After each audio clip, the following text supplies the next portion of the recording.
Poetry can be intimidating. It's easy to feel that it's too difficult to read and too scary to write. You might have been told that you misunderstood the poems you studied in English class, or that the poem you wrote in which you poured out your heart was full of cliches. If so, that's a shame, because the world of poetry is vast and varied, and I believe with all my heart that there are poems out there you will love and types of poems you will enjoy writing. You might just need a quick introduction to various poetic forms to get you going. In this video, we'll talk about the most common types of poetry, their main characteristics, and famous examples of each. You may prefer to read certain types of poems, while for other types you may enjoy writing your own. Familiarize yourself with these different styles and see if any spark your imagination. Alright, so the first in our list are found poems. Found poems are created through the careful selection and organization of words and phrases from existing texts. These take existing texts and refashion them, reorder them, and present them as poems. Found poetry is the literary equivalent version of collage.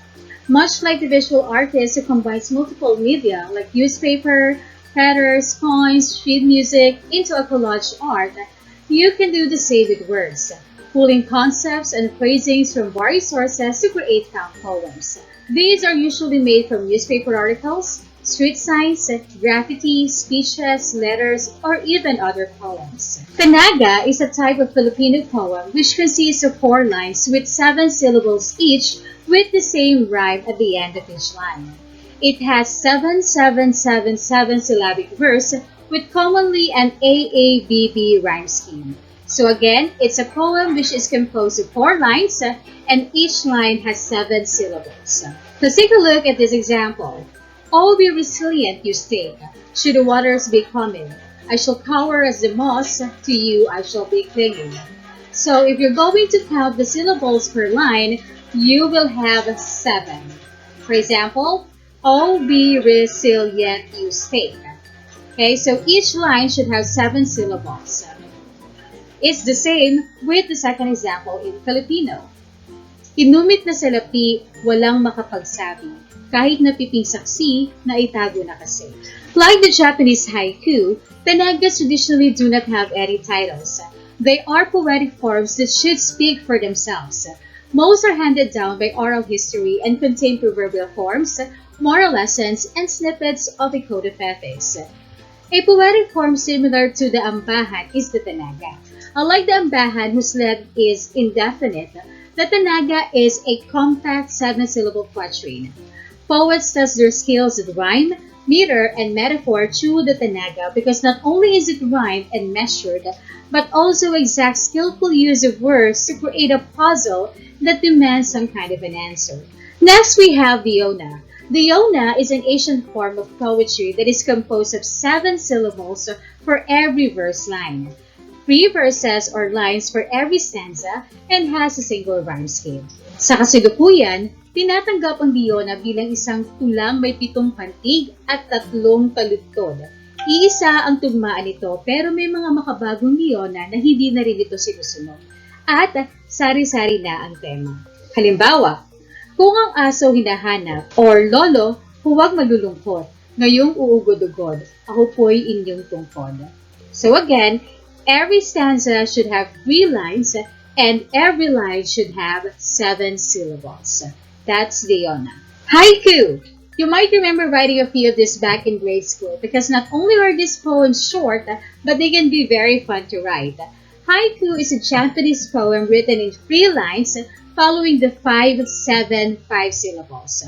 Often focusing on images from nature, haiku emphasizes simplicity, intensity, and directness of expression. Although they usually refer to nature, the only real rule applies to the number of syllables. So again, it's 5-7-5. Line 1 should have 5 syllables, line 2 should have 7, and line 3 should have 5 syllables. But regardless, you can let your imagination run wild with this. So for example, I call to my love on morning's ride with sunlight, the songbirds answer. We also have an acrostic poem. An acrostic poem is a poem where the first letters of each line spell out a word or phrase vertically that acts as the theme or message of the poem.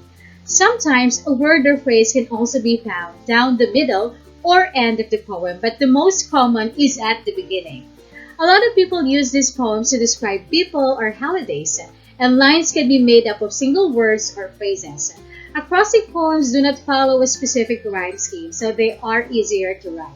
So here is an example of an acrostic poem. A sonnet is a poem that has 14 lines and follows specific rhyme scheme. It comes from the Italian word that means little song. There are various types of sonnets, and each one is formatted a little differently following various rhyme schemes. If you remember during your grade 9, there is a lesson about sonnets. So there are three main types of sonnets, which are the Italian or the Petrarchan sonnet, the English or Shakespearean sonnet, and the Spenserian sonnet. They are named after the poets who made them famous. These forms have been around since the 16th century. Usually the poem is written in 3 quatrains and ends with a couplet. So you can see here an example of a sonnet written by Elizabeth Barrett Browning entitled How Do I Love Thee? Next we have concrete poem.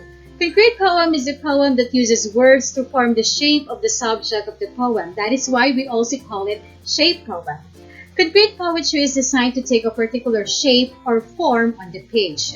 Poets can manipulate spacing or layout to emphasize a theme or important element in the text, or sometimes they can take the literal shape of their subject.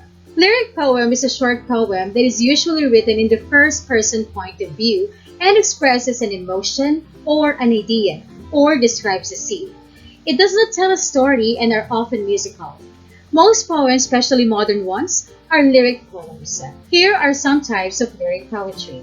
An ode is a short lyric poem that praises an individual, an idea, or an event. In ancient Greece, odes were originally accompanied by music. In fact, the word ode comes from the Greek word that means to sing or to chant. Odes are often ceremonial and formal in tone. There are several different types of odes, but they are highly structured and adhere to poetic forms. The example that we have here is an Ode to the Confederate Dead by Alan Tate. So this ode has a classical ode structure and speaks to honor those who died for the South in the Civil War. An elegy is written with a purpose to mourn the dead.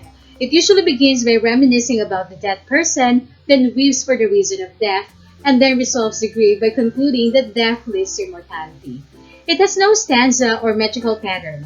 It often uses apostrophe as a literary technique. So one famous example of an elegy is Walt Whitman's O Captain, My Captain, which Whitman wrote following the assassination of Abraham Lincoln. Now, a narrative poem is a form of poetry that tells a story, often making the voices of a narrator and characters as well. The entire story is usually written in metered verse, and narrative poems do not need rhyme. So here are some examples of narrative poems. First is ballad. If you want to read a story or tell a story in a poem, then ballad is for you. It is a narrative poem that has a musical rhythm and can be sung.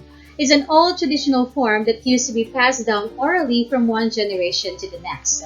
Ballads, if you want to follow the rules of the form strictly, are written in quatrains. That means groups of 4 lines, and have rhyme scheme of A-B or A-B-C-B.